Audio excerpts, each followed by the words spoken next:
Bonjour mesdames et messieurs et bienvenue à bord aujourd'hui pour une nouvelle vidéo tout à fait incroyable sur le sujet du jeu de rôle. On se retrouve pour parler initiation. On va parler d'initiation au jeu de rôle aujourd'hui. On voit beaucoup de kits d'initiation qui sortent en ce moment.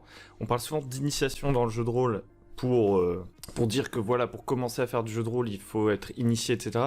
Je pense que ce n'est pas nécessairement vrai. C'est vrai que c'est, je pense, la manière dont la plupart des gens sont entrés dans le jeu de rôle, c'est via une initiation. Ils n'ont pas commencé en autodidacte complet. C'est-à-dire qu'ils sont pas allés dans un magasin, ils ont acheté un jeu de rôle et ensuite ils ont dit à leurs potes on joue et tout. Peut-être qu'aujourd'hui avec Internet, il y a de moins en moins de gens qui passent par une sorte d'initiation. Mais c'est quand même un des modèles encore les plus répandus, c'est-à-dire vous n'avez jamais fait de jeu de rôle et vous vous pointez en tant que joueur à une partie où il y a un maître du jeu qui va initier tout le monde. Donc c'est absolument pas nécessaire je pense, mais ça reste un truc assez répandu. Et puis si vous êtes maître du jeu et que vous voulez transmettre la flamme finalement, essayez de toucher un maximum de monde, initier vos proches, etc. Ça peut être intéressant de se poser la question de comment est-ce qu'on peut faire une bonne partie d'initiation qui va plaire à tout le monde, ou même si on veut jouer dans des conventions, etc. pour faire découvrir le jeu de rôle à des gens, ou j'en sais rien. C'est intéressant de se demander comment faire jouer des débutants qui se connaissent peut-être pas et qui ne connaissent absolument pas le jeu de rôle. Moi, personnellement, j'ai initié juste des proches, des gens que je connaissais, ce qui est déjà un facteur important qui change pas mal de choses, je pense. Donc, je ne suis pas le spécialiste. Et je pense qu'il y a plein de situations différentes qui n'impliquent pas forcément les mêmes choses. Est-ce que vous faites jouer des gens que vous connaissez ou des gens que vous ne connaissez pas? Est-ce que vous faites jouer des gens qui se connaissent entre eux ou des gens qui ne se connaissent pas entre eux? Déjà, grosse différence. Est-ce que vous faites découvrir le jeu de rôle ou est-ce que vous faites découvrir un jeu de rôle à des gens qui n'y ont jamais joué? Ça aussi, ça change tout. Initiation à un jeu ou au jeu de rôle. Je n'ai pas été confronté à tous les cas de figure. Du coup, j'ai dû réfléchir un petit peu, quoi, essayer d'imaginer ce que je ferais. Je sais pas si c'est les meilleures méthodes, etc. J'ai aussi demandé à une de mes joueuses, qui est ma copine, tout simplement, qui n'est pas une grande rôliste, dans le sens où elle a pas lu 50 000 livres de jeux de rôle, elle a pas joué 15 000 parties de jeux de rôle, elle a essentiellement joué avec moi, je sais pas, elle a dû faire une trentaine, une quarantaine de parties de jeux de rôle, j'en sais rien. Donc voilà, j'ai essayé de me projeter un peu. Avant qu'on commence, du coup, ce que j'ai envie de vous dire, c'est que ce qui pourrait être intéressant, c'est que dans les commentaires de la vidéo, vous essayez de me donner et de partager avec tout le monde le système avec lequel vous initierez des gens. Vous, personnellement, si vous deviez faire jouer une partie de jeu de rôle pour la première fois à des gens qui n'ont jamais fait de jeu de rôle, le système que vous recommanderiez pour s'initier soi-même au jeu de rôle, c'est pas exactement pareil. Là, déjà, on est plus dans un truc peut-être plus subjectif. Mais si, je sais pas, j'étais d'un seul coup ultra motivé pour faire du jeu de rôle, que je ne passe pas par une partie d'initiation, quel jeu j'achète pour commencer à le lire et à être pour la première fois maître du jeu? Qu'est-ce que vous proposeriez, vous? Et puis aussi, ça pourrait être intéressant que vous mettiez le jeu avec lequel vous avez été initié, et si vous pensez que c'était un bon jeu pour l'initiation ou un bon jeu pour les débutants. Je pense que voilà, ça peut être assez intéressant de comparer ces trucs-là. Donc maintenant, étape par étape, je vais vous donner, moi, la manière dont je prépare, en fait, des scénarios quand j'essaye d'initier mes potes, et aussi des petits conseils pour éventuellement essayer de faire participer un peu tout le monde, même s'il y a des débutants, etc., de créer une bonne ambiance pour que tout le monde passe une bonne première partie de jeu de rôle, une bonne expérience. Donc, préparation de la partie. Bon, déjà, on va faire les gros poncifs de base. Éviter un trop grand groupe, je pense, pour que tout le monde ait un temps de parole, etc., tous les joueurs puissent parler. Et pour que vous, en tant que MJ, ce soit plus simple de partager votre attention à l'ensemble de la table, et aussi que les joueurs, entre eux, aient plus de facilité à communiquer, etc. Enfin, c'est un conseil vraiment bête, mais je pense que si vous voulez initier des gens encore plus que d'habitude, il faut restreindre un petit peu la taille de la table, à mon avis. Après, peut-être qu'un grand groupe, ça permet aux gens les plus timides de se mettre un peu plus en retrait, en observation, et donc de les rendre plus confortables, finalement. Moi, personnellement, je pense que pour avoir une bonne expérience de première partie de jeu de rôle, il y a un équilibre à trouver entre le confort et avoir vraiment testé le jeu de rôle. Ensuite, je pense, deuxième truc de base, essayez de respecter des limites de temps. C'est-à-dire que si vous avez promis une partie de 2 heures d'initiation, essayez de respecter ce créneau. Si vous n'avez pas mis d'heure fixe, essayez de faire une approximation et de dire aux gens que ça peut durer un petit peu, etc. Mais surtout, ne trompez pas les gens avec la marchandise. Parce que ça, c'est un truc, je pense, qui peut en dégoûter certains ou en marquer certains. C'est-à-dire que leur première partie de jeu de rôle, ils savent pas trop dans quoi ils se lancent. Et en fait, ça dure 4-5 heures et ils sont soit éreintés parce que c'est des gens qui ont peut-être pas envie d'accorder autant d'énergie, autant de concentration sur une aussi longue période à un jeu, ou alors tout simplement des gens qui avaient autre chose à faire après. Enfin, c'est débile, mais essayez d'être assez précis sur ce que vous allez proposer, parce que sinon les gens, quand ils vont repartir de la partie, vont peut-être se dire « Ah bah c'était pas mal, mais en vrai je pourrais jamais faire ça, ça demande beaucoup trop de temps ». Ce qui n'est pas vrai, puisqu'en fait, on peut faire des parties de jeux de rôle qui durent 1, 2, 3 heures, et en fait, on peut s'adapter, etc. Il faudrait pas qu'ils retiennent uniquement ça, qu'ils étaient fatigués à la fin, je pense. Alors, ensuite, pour ce qui va être de la préparation du scénario, ben là, déjà, on a une petite variable qui entre en jeu. C'est est-ce que je propose quelque chose de mon choix pour la partie de jeu de rôle, genre je choisis... En fait, les gens veulent être initiés au jeu de rôle de manière générale, et genre moi, je vais choisir un peu le scénario que je vais leur faire jouer, etc. Ou est-ce que c'est, entre guillemets, des gens qui ont passé commande, ou qui ont pris la licence, entre guillemets, je sais pas si vous voyez ce que je veux dire, genre ils se sont dit « Oh, on va se faire initier à Star Wars le jeu de rôle ». Ça n'a rien à voir, je pense. Pour la préparation, c'est un facteur à prendre en compte dès le départ. Le choix relève de moi, en tant que MJ, je pense que je choisirais un jeu avec un système très simple, déjà parce que ça colle plus à mes goûts. Et puis tout simplement pour des débutants c'est plus facile. Et si les gens ils ont décidé de faire une initiation à un jeu précis, ben c'est simple, hein, c'est pareil, vous les trompez pas sur la marchandise, vous leur offrez ce jeu précis. Peut-être que vous pouvez essayer de limiter, si c'est un jeu assez complexe, le nombre de règles qui vont être exploitées pour ce scénario, se contenter des règles de base, faire des fiches de personnages simplifiées, etc. Mais vous allez jouer avec les règles de ce jeu. Et vous n'allez pas trop transiger sur les règles, je pense, parce que sinon ce serait un peu de pas remplir votre part du contrat. C'est-à-dire que vous ne leur feriez pas découvrir les vraies règles du jeu si vous commencez déjà à faire du homebrew, comme disent les Américains. Ça va pas, je pense. Il faut jouer by the book si les gens viennent pour tester un jeu spécifique. Si c'est juste une initiation au jeu de rôle où les gens veulent bien se laisser surprendre, là, franchement, vous vous en foutez, vous maîtrisez comme vous voulez, vous changez les règles et tout, y a pas de souci à mon avis. Dans les deux cas, pour ce qui est du scénario, c'est de partir d'une situation assez familière, de choses simples, et s'en éloigner un peu, mettre un petit twist, et rester sur un scénario ultra basique. Donc si par exemple, les gens ils demandent une partie de Star Wars, ils ont signé pour la licence, je leur offre la licence. Ils sont sur une planète connue, qui apparaît dans les films, je pense. Ils vont rencontrer des races aliens de Star Wars qu'ils connaissent, s'ils ont les références. Je vais essayer de donner pas mal de refs de cet univers précis, pour que les gens, voilà, ils jouent vraiment dans un univers qui leur est familier, mais je vais mettre des petits twists. Genre, le méchant, c'est un Wookie, j'en sais rien, alors que les Wookiees, ils sont gentils, c'est des ours, en peluche. Si c'est moi qui décide un peu plus ce que je veux proposer, ce que je prends, moi, c'est du contemporain. Comme ça, les gens, quels que soient leurs horizons, leurs bagages, leur culture de l'imaginaire, le contemporain, ou aller le 20e siècle, on va dire, le 20e siècle, tout le monde a les refs, ça fait partie de notre culture populaire, on a pas mal étudié à l'école, etc. L'imagerie est plus simple parce que tout le monde a déjà vu des photos, des machins, des trucs, donc c'est plus facile de s'immerger, et donc je ferai globalement du Cthulhu.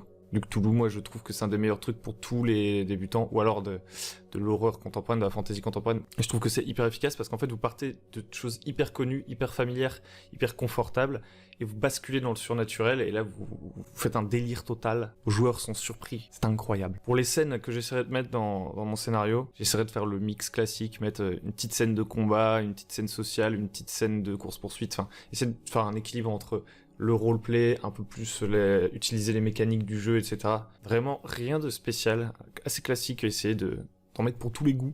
Surtout si je connais pas les gens qui vont être à la table, finalement. J'éviterai de commencer la partie par un combat. C'est pas mal, souvent, de commencer une partie in media res par un petit combat. Ça peut faire le taf, on teste la mécanique et tout.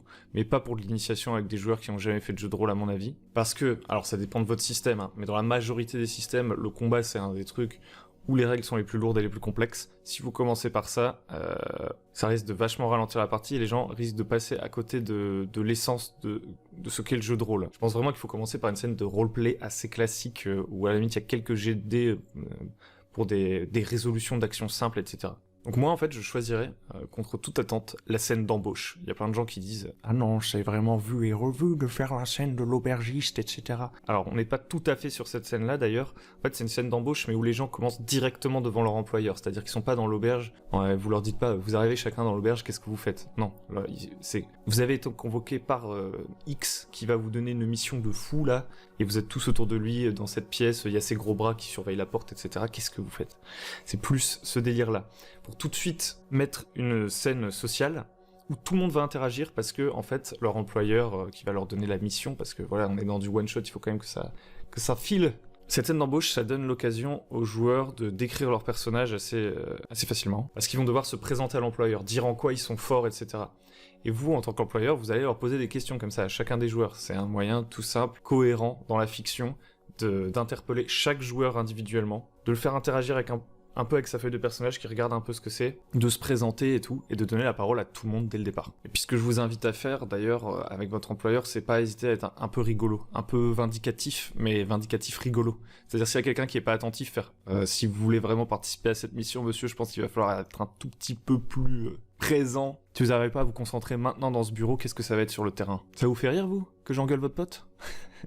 Je sais pas, enfin moi je trouve que c'est assez marrant de faire un personnage un peu comme ça, un peu rentre dedans, mais rigolo, en gardant le sourire en tant que MJ, pas forcément vouloir être dans l'immersion et leur faire peur avec le personnage, hein.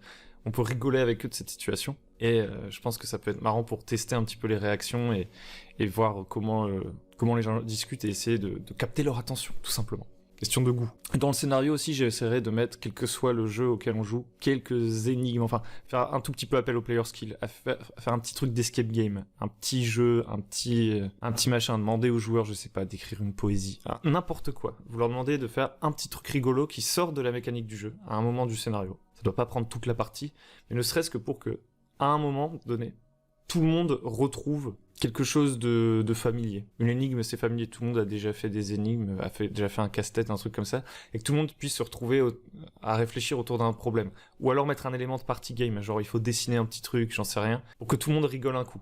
Moi j'aime bien mettre ce genre de truc pour mettre tout le monde à l'aise. Je me rends compte que cette vidéo va être longue, je me perds dans des délires. On arrive bientôt à mener une partie, ne vous inquiétez pas, mais il y a encore quelques petites choses à préparer, notamment des pré-tirés. Si vous faites un scénario d'initiation, je pense qu'il est évident qu'il faut créer des pré-tirés, c'est-à-dire des personnages parmi lesquels vos joueurs, en fait un casting parmi lequel vos joueurs vont pouvoir piocher son personnage. Vous n'allez pas faire une création de personnage pour l'initiation, ça risque d'être beaucoup trop long, beaucoup trop fastidieux, et peut-être même, en fonction de votre jeu, très impressionnant. Il y a certains jeux qui permettent de créer très très vite des personnages à la volée. À la limite, là, ça pourrait passer. Genre, c'est un truc qui prend 10-15 minutes max, mais en fait, si c'est de l'initiation complète, qu'ils ont jamais fait de jeu de rôle, je ferai pas ça, moi. J'irai droit au but, je les ferai jouer. Même si la création de personnages peut être un jeu, etc., je sais. Et pré-tiré, j'essaierai de faire des fiches de personnages les plus simples possibles. Si par exemple, je dois faire une initiation à DD5, je prendrai peut-être pas la feuille de DD5 de base, qui est pas la plus claire possible. J'essaierai de vraiment... Enfin, ça, c'est si vous avez du temps, hein, bien sûr, et si vous savez manipuler un peu des fiches, ce que je ne sais pas faire, hein. Je vous dis ça, faites ce que je dis, pas ce que je fais.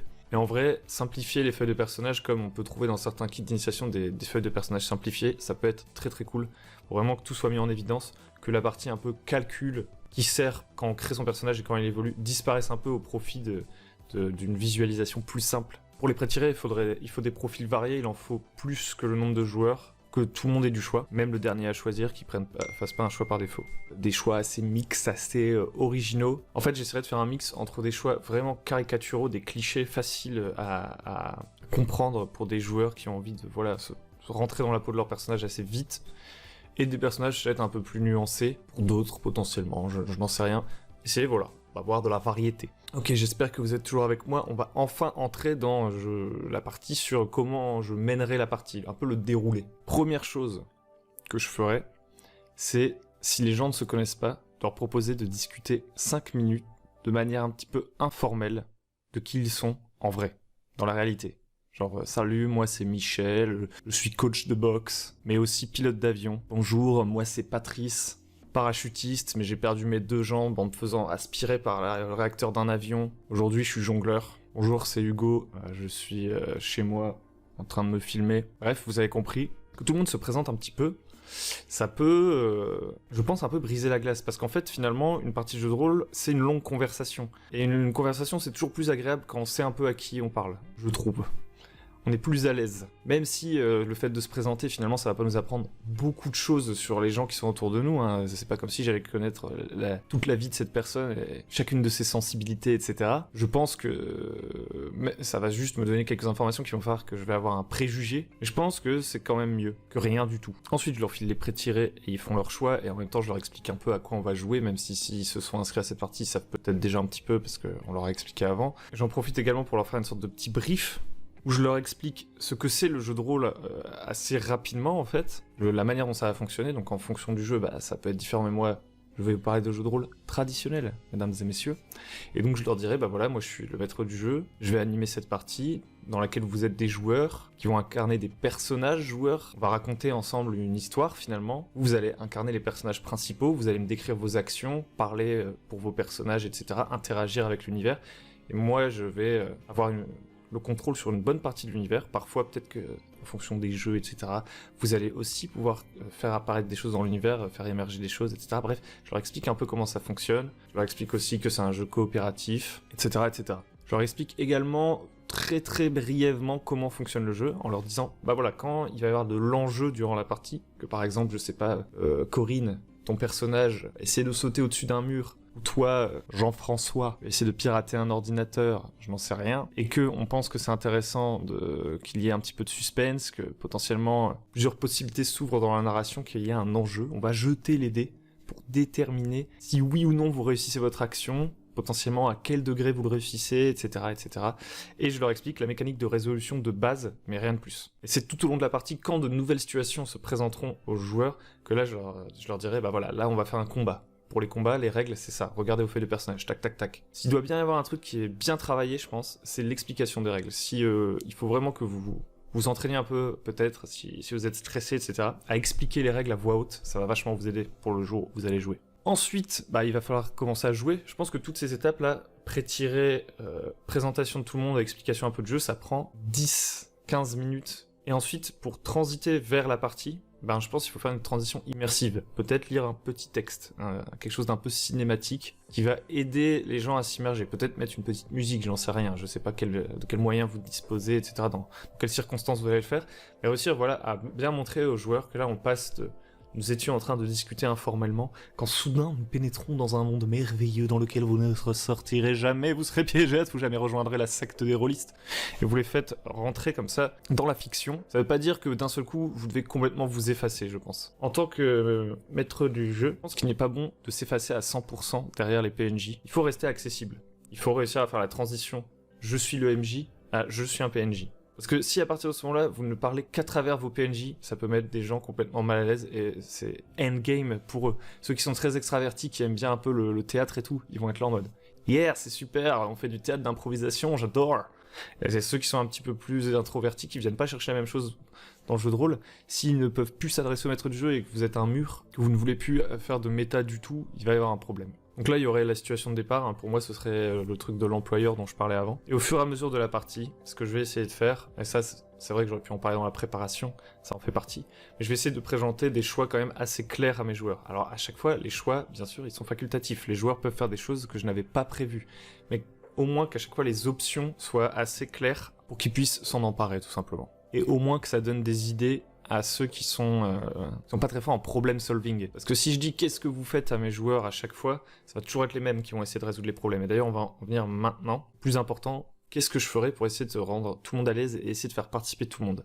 Alors déjà, première chose, ça ne sert à rien d'essayer de forcer quelqu'un à participer. Si vous faites 2-3 essais et qu'il ne participe pas, c'est pas grave. Et globalement, vous avez envie que tout le monde participe parce que vous voulez que tout le monde, non seulement se soit senti à l'aise, mais aussi ait pu vraiment tester le jeu de rôle. S'il y a des joueurs qui sont plus à l'aise que les autres, peut-être que les moins à l'aise ne vont pas oser faire le pas, alors qu'ils sont pas forcément en soi des grands introvertis, ils sont pas malades tant ils sont timides. C'est juste que voilà, il y a des gens qui prennent la situation plus en main à côté d'eux et du coup ils se sentent pas trop aptes à intervenir, et c'est ces gens-là que vous devez réussir à porter et à faire participer. Parce qu'en temps normal, vous pourriez très bien compter sur vos joueurs. D'ailleurs, vous pouvez compter sur le fait que les joueurs, finalement, comme le jeu de rôle, c'est une activité de groupe, il y aura sûrement des gens qui vont essayer d'aider les plus timides naturellement. Hein. Il n'y a pas que vous qui allez le faire, mais il faut quand même vous préparer, voilà, à ce que vous pouvez faire, parce que vous contrôlez pas les autres. Donc vous, en tant que maître de jeu, qu'est-ce que vous pouvez faire pour améliorer l'ambiance? Déjà, un truc tout simple, c'est de faire un peu des tours de table. Vous n'êtes pas obligé de faire toujours le même tour de table et de bloquer la parole et d'obliger les gens à s'écouter et à ne pas s'interrompre, parce que ça peut faire partie d'une partie de jeu de rôle, de s'interrompre. On n'est pas dans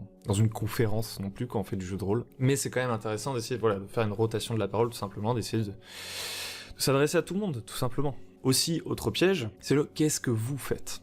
Qu'est-ce que vous faites? Ça, c'est le cliché. Qu'est-ce que vous faites? Quand vous demandez qu'est-ce que vous faites à un groupe de 4-5 personnes, vous remarquerez que c'est souvent la même personne qui prend la parole, qui dit « bah on fait ça », ou alors « moi je fais ça ». Et pour les plus dominants un petit peu, même s'ils sont ces deux personnes, bah, quand vous allez dire « qu'est-ce que vous faites ?», il y en a toujours un qui va vouloir prendre la parole en premier. Ça veut pas dire qu'il est méchant et qu'il pense pas aux autres. Ça veut dire que soit le silence le gêne, par exemple, c'est quelqu'un qui supporte pas qu'il y ait du silence, donc il veut rapidement reprendre la parole pour qu'il se passe quelque chose. Soit tout simplement qu'il a plein d'idées, qu'il est à fond dans la partie, un peu plus que les autres, mais comme il est un tout petit peu plus à fond dans la partie que les autres, il va grappiller, et les autres ils vont être de moins en moins à fond dans la partie si à chaque fois c'est lui qui est le premier à intervenir. Et donc au lieu de dire qu'est-ce que vous faites, essayez plus souvent de dire qu'est-ce que tu fais à un joueur. Qu'est-ce que tu fais?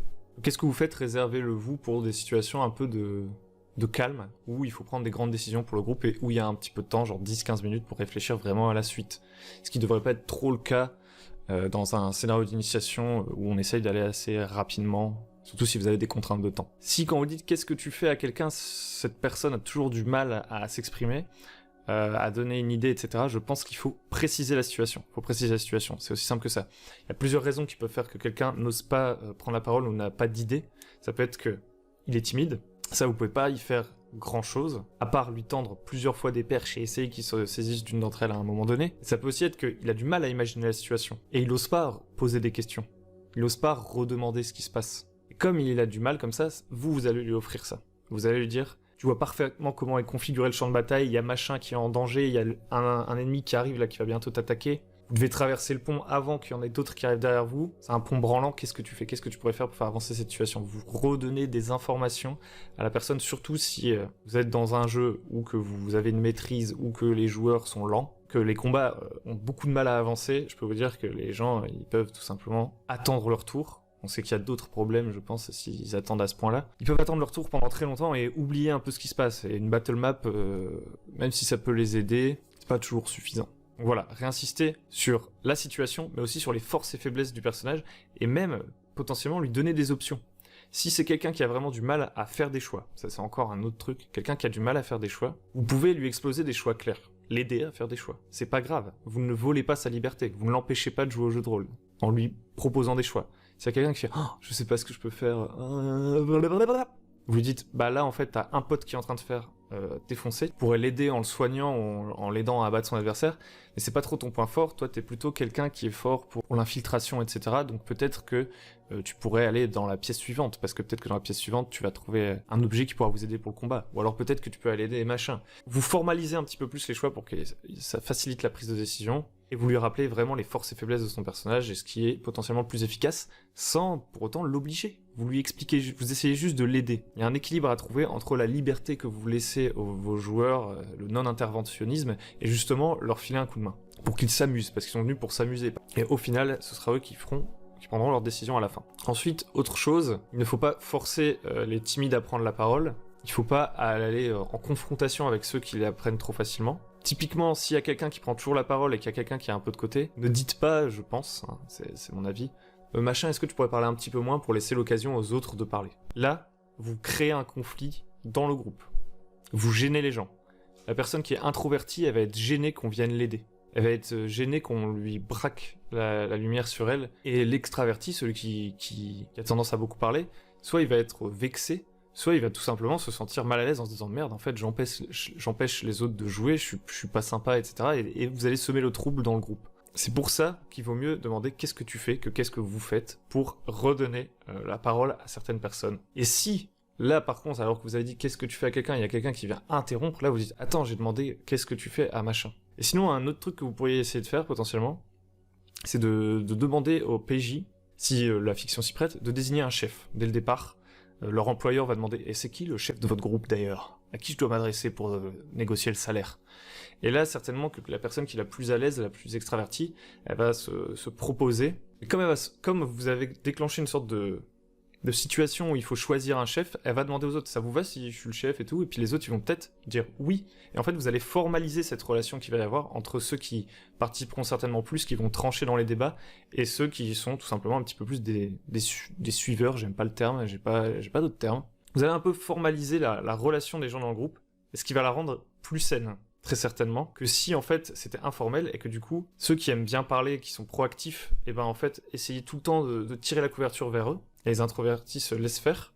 En fait, une fois qu'il y a des gens qui sont désignés comme chefs, ils vont se sentir responsables du bien-être du groupe, lors qu'ils vont être désignés comme chefs, dans la plupart des cas. Et donc, ils vont sûrement être plus consultatifs que s'ils n'étaient pas officiellement les chefs du groupe. Et aussi, les timides, entre guillemets, ils vont avoir un peu plus cette sensation d'avoir une sorte de référent auquel s'adresser, plutôt que de toujours s'adresser au MJ. Et en fait, de vous prendre, vous, le MJ, comme chef de la table et tout le temps s'adresser à vous. Ils vont commencer à plus communiquer entre eux parce que, tout simplement, il y a un chef, etc. Et à créer du jeu ensemble. C'est un peu théorique ce que je dis, ce n'est pas prouvé scientifiquement, mais je pense vraiment que ça peut aider de poser un peu une organisation de groupe au départ. Pour ce qui est de la fin du scénario, j'essaierai de finir en beauté, sur une scène un peu haletante, un peu stressante, peut-être mettre un petit chrono, un truc comme ça, pour que les joueurs réussissent à la dernière minute, etc., à leur mission, j'en sais rien, et que ils gardent un fort souvenir de la fin de partie, que la fin de partie soit pas juste une fin molle. Mettez pas nécessairement un cliffhanger ou j'en sais rien, parce qu'on est là pour de l'initiation. Mettez une scène un peu punchy, pour que le scénario se termine en beauté, et qu'à la fin on se dise, c'était cool quoi. Et pour terminer, n'hésitez pas à débriefer sur demander aux gens ce qui leur a plu. Est-ce que la partie ressemblait à ce qu'ils s'imaginaient d'une partie de jeu de rôle? Est-ce qu'ils aimeraient réitérer l'expérience? N'hésitez pas à revenir sur les scènes que vous avez trouvées cool, même vous en tant que MJ, pour montrer que vous êtes un joueur parmi la table et que vous vous êtes amusé avec les joueurs, et notamment mettre en avant un petit peu ceux qui étaient un peu plus introvertis et leur montrer qu'ils ont bien joué à un moment donné. Même si vous avez vraiment trouvé qu'il y avait quelqu'un, il a rien fait, etc. Dire c'était cool quand t'as fait ça. Enfin, essayez de montrer les aspects positifs de la partie de chacun pour leur montrer qu'ils ont bien joué. Parce qu'en fait, dans le jeu de rôle, il y a un truc un peu impressionnant. Il y a un peu un aspect communautaire, etc. quand on est quelqu'un de l'extérieur. Et du coup, ça peut être sympathique de mettre en valeur le fait que les joueurs ont fait une vraie partie de jeu de rôle et en fait s'en sont très bien sortis. Et garder aussi un peu de temps, éventuellement pour des questions des gens qui voudraient s'y mettre, parce que c'est comme ça que vous allez transmettre la flamme. Si on vous demande, du coup le scénario ça se passe comment, tu crées un truc, t'improvises, là vous dites, je fais un peu les deux. On vous demande, s'il y a quoi comme jeu bien pour débuter, les règles ça marche comment. Vous laissez un petit temps pour transmettre la flamme et espérer que les gens vont rentrer et s'acheter un jeu et se mettre à jouer, et puis c'est très bien. Et cette vidéo est interminable, j'espère que vous êtes encore avec moi, j'espère que ça vous a plu, j'espère que vous avez trouvé ça pertinent. Il y a peut-être c'est même sûr en fait que parmi vous, il y a des gens qui ont fait beaucoup plus d'initiation que moi et dans des cadres beaucoup plus variés. Dites-moi ce que vous pensez de ce que j'ai dit. Rappelez-vous du petit commentaire que je vous propose de faire, donc de donner un jeu avec lequel vous aimez bien initier, un jeu que vous trouvez bien pour s'initier entre potes sans avoir besoin de quelqu'un de plus expérimenté pour nous expliquer comment ça marche, du jeu avec lequel vous avez commencé le jeu de rôle, et est-ce que vous pensez qu'il était adapté à des débutants, et finalement, si vous faites beaucoup d'initiations comme ça, il doit sûrement y en avoir, n'hésitez pas à donner des petits conseils supplémentaires. Sur ce, moi je vais vous laisser, je vous invite malgré tout à vous rendre sur le Discord, le lien est en commentaire, à vous rendre sur nos guides, les liens sont en commentaire, on a un guide avec des scénarios et tout, qui peut être pas mal pour l'initiation, je pense, si vous voulez vous initier avec des potes.